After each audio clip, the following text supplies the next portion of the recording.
شمائلہ بہت پیاری بچی تھی، اپنی امی کی ہر بات مانتی تھی، لیکن اس میں ایک خامی بھی تھی۔ دوسروں کی شکایت کرنا اسے بہت پسند تھا۔ اس کی بڑی بہن کا نام رابعہ تھا۔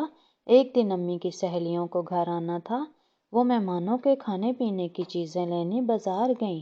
جاتے ہوئے رابعہ سے کہا، بیٹی میں ذرا سودا سلف لینے جا رہی ہوں، تم گھر کا اور شمائلہ کا بہت خیال رکھنا۔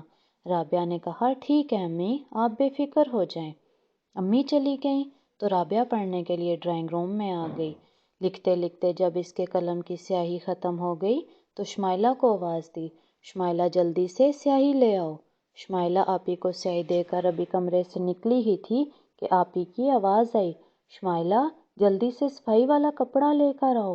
شمائلہ جب کپڑا لائی تو دیکھا ڈرائنگ روم کے سفید فرش پر نیلی سیاہی پھیلی ہوئی ہے۔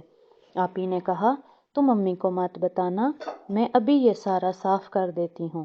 شمائلہ کی نیت کچھ اور ہی تھی، امی سے شکایت کرے گی تاکہ آپی کو ڈانٹ پڑے۔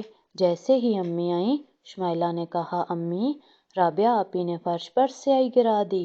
امی ڈرائنگ روم میں چلی گئیں اور دیکھا تو فرش چمک دمک رہا تھا۔